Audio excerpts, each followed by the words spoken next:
rules are drafted. Thank you very much, sir. धन्यवाद अम्मी याग्निक जी. माननीय श्री महेश जेठमलानी जी. Thank you, Honorable Chairman, for giving me this opportunity to speak on this most important and long overdue bill. So there are three reasons as to why this bill has been introduced and why it's a dire necessity. First of all, sir, it's part of our international obligations to the UN.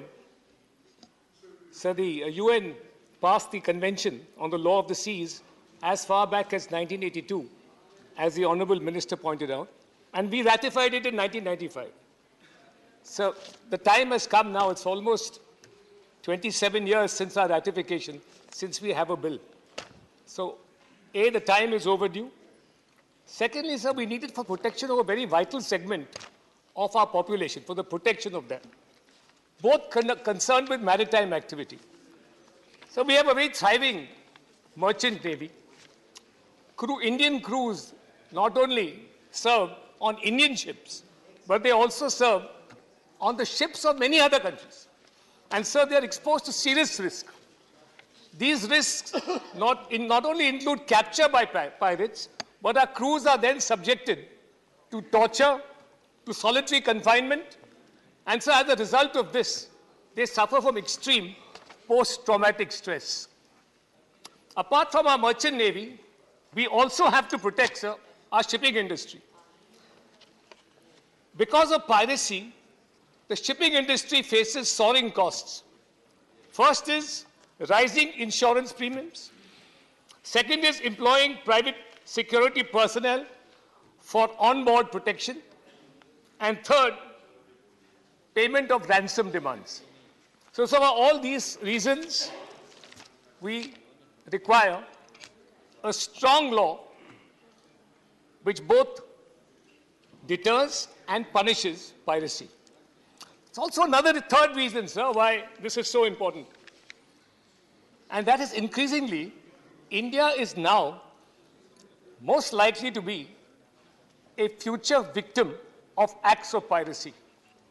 So it used to be, piracy used to be extremely prominent in the Malacca Straits. The countries who are affected by it, namely Indonesia, Singapore, Thailand, these countries banded together, Malaysia, they banded together and they prevented it from happening in the Strait of Malacca. Then it went to the Gulf of Aden, where Somalian piracy became rampant. It was almost a monthly occurrence where you had piracy by the Somalian pirates. The Gulf states and some North African states got together. And so the problem in the Gulf of Aden has now declined. Now, sir, the threat is that piracy will move eastwards and southwards in the Indian Ocean, and therefore, sir, India is most prone to piracy, to pirate attacks. Particularly, sir, we should be mindful of the fact that we have isolated areas like the Andaman and Nicobar Islands, which are prone to piracy. Secondly, we have a very large exclusive economic zone, so, and there's a serious threat that pirates may combine with terrorists from Al-Qaeda and from ISIS to threaten the country. So, sir, there is a dire need for this legislation, and these are the three main reasons. International obligations, our shipping industry and our merchant navy, and the possible threat from pirates in the Indian Ocean coming closer and closer to our exclusive economic zone. Now, sir, just a word on the bill. So I have absolutely no doubt that this bill has been extremely well drafted. The punishment section, sir, as far as the imprisonment is concerned, the death sentence is not mandatory. The death sentence is optional.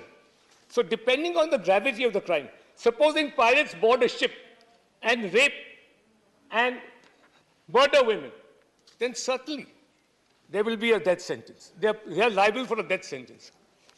So, sir, the death sentence provision is necessary. It will be used frequently in the rarest of rare cases, but it must be on the statute books. Then, sir, Section 9 is important because many of our previous prosecutions were failing on the ground that the Indian courts had no jurisdiction. Now, sir, as per Section 9, any person who is apprehended by or is in the custody of the Indian Navy or the Indian Coast Guard can be triable in India. So, sir, now jurisdiction has been extended to any person who commits an act of piracy anywhere in the world but is arrested by the Indian Navy. So, jurisdiction is increased, the sentence is all right. I have only two queries which the Honorable Minister may kindly have a look at. So, first is the definition section, which I think my Honorable friend Mr. Tanka pointed out, that if this is an anti-maritime piracy bill, then why bring in an aircraft into 21F? Unless, sir, and I've been trying to conceive of a situation, and the only situation I can conceive of is where an aircraft is brought down and still floats on the ocean and then is subject to piracy. Alternatively, we are talking about seaplanes. These are the only two conceivable situations as to why the definition section includes aircraft in what is really an anti-maritime piracy bill. And so, secondly, the last point, please see Section 3. Whoever commits any act of piracy. So, Section 3 punishes anybody who commits an act of piracy. That's fair enough. Sentence is prescribed. Well, let's see Section 5 now, sir. Whoever participates or organizes or directs other persons to participate in an act of piracy. Now, sir, whoever participates in an act of piracy also commits an act of piracy within the meaning of Section 3. So, Section 5 is redundant. Secondly, sir, somebody who organizes or directs other persons to participate in an act of piracy is probably a worse offender than somebody who commits an act of piracy because he is the mastermind. So, sir, Section 5 needs a relook at, a revisit, and I respectfully submit that Section 5 ought to be done away altogether. Otherwise, it will create acute confusion in the mind of both the investigator and the prosecutor of the offences under this Act. So I strongly recommend this bill, sir, and I heartily congratulate the Honourable External Affairs Minister for introducing this bill. Thank you. Thank you. Thank you.